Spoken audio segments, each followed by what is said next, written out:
As some Edmontonians report exponential rent hikes, tenant advocates say it is time for Alberta to introduce rent control. In the first part of our rental series, we take a closer look at our current regulations and how they compare to the rest of Canada. This is clearly an act to kind of push us all out. When the historic Animo mansion downtown was bought by new owners, the people living here knew change was coming. The notice they received on their doors, however, left them stunned. Nothing prepares anybody for a 200% rent increase. That's unjust, it's unfair, there is nothing humane about it. Tim Kenny was told his rent would increase $1,800 a month, from just shy of $900 to nearly $2,700. Building owner ARH Holdings told CTV News maintenance on the century-old building has not been kept up and it requires extensive renovations. Public pressure is working on them. Kenny says after days of media coverage about the rent hike, the company dialed it back, telling tenants it was a misunderstanding and everyone would instead be charged a flat $1,800 per month. For me, again, that's double my rent. Kenny and other tenants have been exploring options to fight back, but legislation is not on their side. Alberta really does not have any real rent regulation policies in place other than restricting rent increases to happen only once per year. Most provinces and territories have some sort of rent control, with maximum annual increases ranging between 1.7% and 5%. And an opportunity for landlords to apply for something higher. But we are not going to bring in things like rent control, which are going to stop the great progress that we see taking place in Alberta. Our province continues to lead the country in housing starts, building 18% more homes in the first quarter of this year compared to last year's record-breaking first quarter. We're going to continue to be focused on supply. The places in our country that have not been continue to see rent go up. If you bring in things like rent control and regulate rent, you stop construction. In reality, there's really a myriad of factors that impact the rate of rental housing construction, like financing and construction costs, availability of labor. The Canadian Centre for Housing Rights is a group that advocates for adequate, accessible, and affordable housing. It points to Quebec as an example of a place with robust regulations that's still seeing significant development. In Montreal, this past year, we saw the highest rate of rental housing development all across the country. In Quebec, a rental tribunal publishes annual recommendations on what it considers a reasonable rent increase, using a formula that considers landlords' costs. This year, it's 5.9%, the highest it's been in at least 30 years.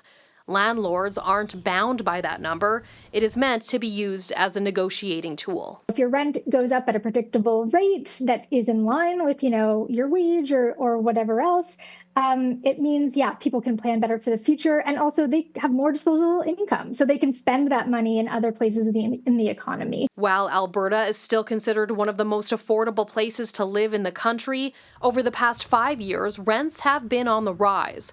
According to rentals.ca, average rents for homes built as rentals rose 38.5%. Among the 6 largest markets in Canada, Calgary saw the highest 5-year growth at 43.5%. Edmonton tied Vancouver for second at a 26.7% increase. We are leveling off across the country right now. Giacomo Lattis of rentals.ca says measures like a hard rent cap can help tenants, but he points out in the places that have them, rents still rise. Because when someone moves out of that apartment, the landlord has no choice but to increase that rent to make up for all the years of not being able to compete with just the normal costs of upkeep. I'm still in shock. At this campaign announcement involving residents at the Animo, Canada's NDP says it is the only federal party fighting for renters. While rent regulation is provincial, it wants to tie federal housing funds to rent control. Making sure that people have somewhere that they can afford and that they have the safety and the stability to stay in is vital. At another Edmonton housing complex, tenants have been asked to pay hundreds more in rent in the form of fees. In the next part of our rental series, why some say what's happening at Southwoods Village townhomes shows reform is needed. That one was our eviction notice. Renter Riley Sikora can barely keep track of the correspondence he's had with the new owners of his townhome. In less than a month, he says he was threatened with eviction and received 2 different rent hike notices. It kind of feels like they are trying to get money anywhere they can. He says it started with a notice about a new pet fee that he contested because he paid a pet deposit when he first moved in. He also pushed back on paying rent through a new portal system, requiring his banking information. And then just a few days after that phone call, I got the email saying it was going to be getting a new notice. And then they sent this notice just a little while later with a $350 utility fee. The previous pet fee, gone from the new notice, replaced with a utility fee. Shauna Ashton also received a notice of a new utility fee, despite the recent discovery of mold in her basement, which aggravated our daughter's asthma. In an area prone to flooding. It comes pouring in right here. Ashton says the former owner knew about the flooding and didn't fix the problem. The new owner, a group called Live Trio, has promised improvements.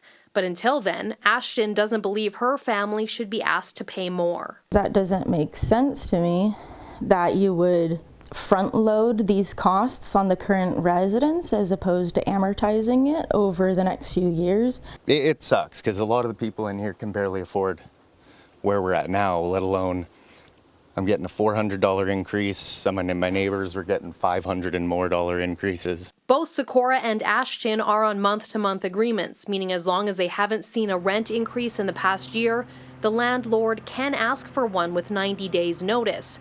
Fees, however, are more of a gray area. The thing that is tricky is that the Residential Tenancies Act doesn't actually mention fees. While rent regulations are provincial, the city offers support to tenants with questions about their rights.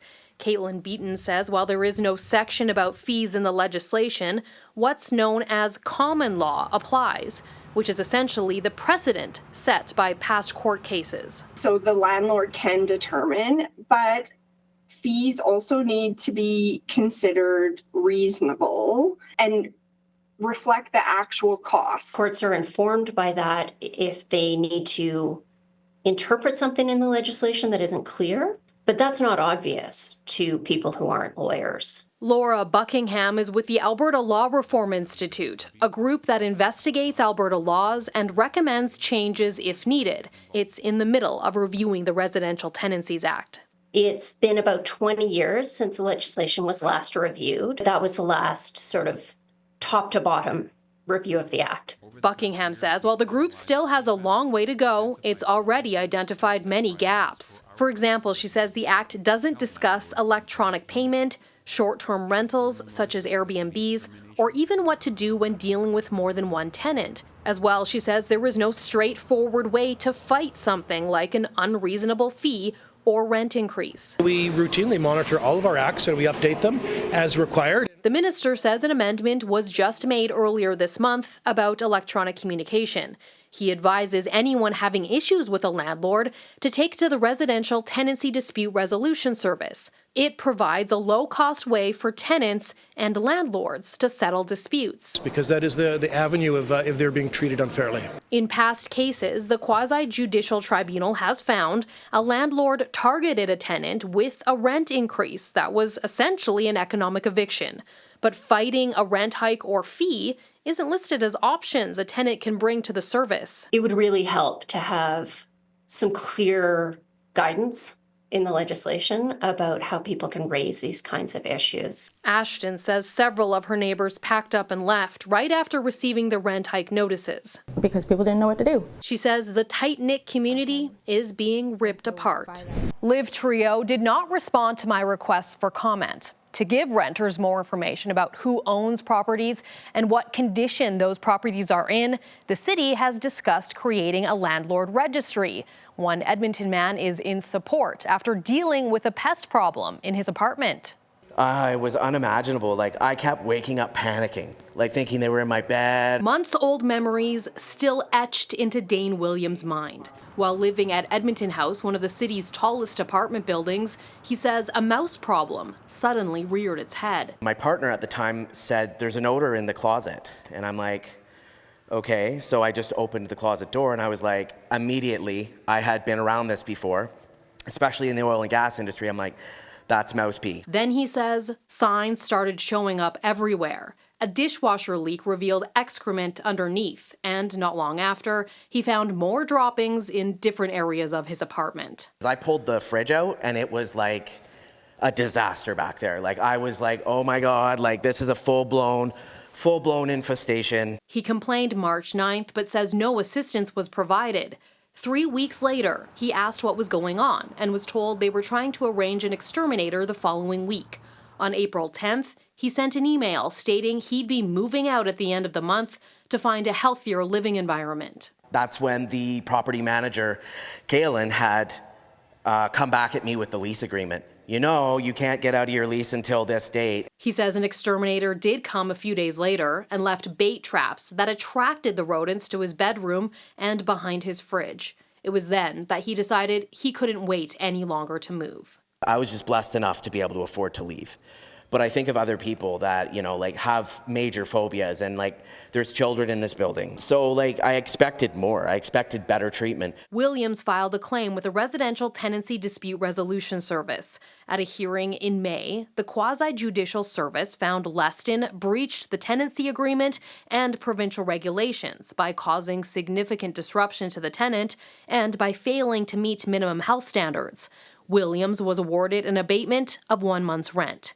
In a statement, Leston's director of properties says the company respects the tribunal process and has made improvements in response, writing, "We have strengthened our internal procedures to ensure quicker response times and clearer communication with residents." It's a small number of landlords that are causing an outsized amounts of the problem. Councillor Michael Jan says he's heard a number of complaints about problem landlords over the years, and while rent regulation is provincial, he believes the city could do more to protect renters. So I pitched the idea of a landlord registry. The fact that if you're looking to rent a property, you should be able to go and get information about that property. You should know that that property is safe, is clean, is healthy, you should have information about maintenance schedules, things like that, just to know, to give renters a little more power. The city of Halifax created a landlord registry last year. A longtime city councillor there says it helps a municipality keep track of landlords who repeatedly violate standards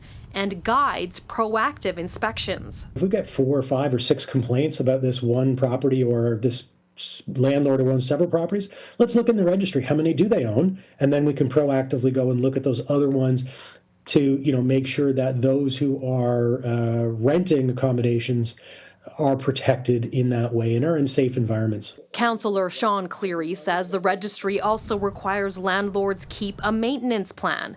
The city, he says, has templates for those who don't know where to start. They had concerns going into this, but with the implementation so far, they've had no issues. It's a very simple process. We don't charge a fee for it. It doesn't take more than a few minutes to go on and put that information in. The city of Edmonton included the creation of a landlord registry in its affordable housing strategy, but in 2023, City Council decided against funding it. Jans hopes money for it can be found in the future.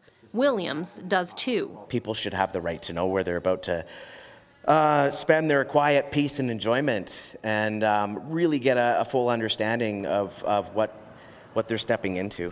While the last story highlighted tenant issues, these types of disputes go both ways. In this next segment, we speak to a landlord whose property was destroyed by who they thought were good tenants. So it's my dad and all the neighbors building it. It's a house the Prince family built and owned nearly 50 years. With their kids grown and their winters spent in the U.S., 5 years ago, Eleanor Prince and her husband decided to sell. They listed the Beaver County property privately and were asked if they'd consider a rent-to-own agreement. So these people came along with $17,000 and said, okay, we're serious. We want to rent this. And we want to buy it. We will buy it by April the 1st. She said the couple had kids, were kind, and seemed trustworthy. She says they asked for the contact of their last landlord, but the family had a seemingly valid excuse for not providing it. They seemed so nice. First of all, she comes to the house and she said, I had a dream about this blue house. And because this was blue. And she told me all this sentimental stuff. Feeling confident, they came to an agreement where a portion of the rent would go to a down payment. Prince and her husband traveled back to Phoenix. About a year later, she said the tenants began falling behind on their payments. Prince's adult children then decided to check up on the home.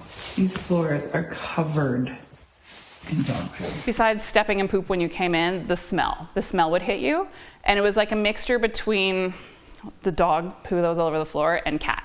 And it was just horrible. Right here, this whole wall was just urine soaked. Colleen McGale says her childhood home resembled a puppy mill, with kennels and dog runs littering the basement and shop. She says feces from different animals, including horses, was scattered across the property. And a dead cat was in the hot tub. He's like, oh, and that's our dead cat in there. The dogs killed it, so we just tossed it in there. And I was like, oh. We don't know how long it had been there, but it was still there when we took possession of the property again. When we heard about all the damages they'd done, though, that just broke our hearts. My husband especially, because he put so much effort into this house. So that's all horse poop in the driveway. McGale returned with eviction notices she taped on all the doors. She says the tenants were given 14 days to leave, and they left in 20. They took all the shower heads, they took the kitchen faucet, they took all the appliances except for the fridge, they took the hot water tank, they took light fixtures, like took light bulbs. The light fixtures in the front of the house, like the entry lights, they took those. They took everything that they could take. She says before the renters, the property was appraised at around $585,000. And afterwards, a realtor said it was worth $200,000 less. The family decided to eat the costs of the damages and items taken to avoid further headache. That happens a lot. Sometimes the cost of chasing it far exceeds what it's worth. Donna Monkhouse from the Alberta Residential Landlord Association says while it may seem futile, landlords can go to the Residential Tenancy Dispute Resolution Service for help. The quasi-judicial service settles disputes between landlords and tenants, which can include awarding damages. Another option. The best thing to do is file in court, so there's a file. So it would get put on Equifax, make sure it gets on Equifax and the credit bureau, so that if they go to buy a house or they go to buy a car, that pops up. I'll tell you, I won't rent a broom out. I'll give it to somebody, but I won't rent anything ever again. Prince wishes she'd done more homework on the tenants. The silver lining is her daughter and husband decided to buy the property, clean it, gut it, renovate it, and live there. It was sad. Yeah. My grandparents lived here. My dad built it. Like, it's just... So now it's the way it's supposed to be. My parents are living here, we're living here, my kids, my grandkids, like we're all here. And now it's better. A tale of caution that wraps up our rental series on the complexities that come with both renting and renting out.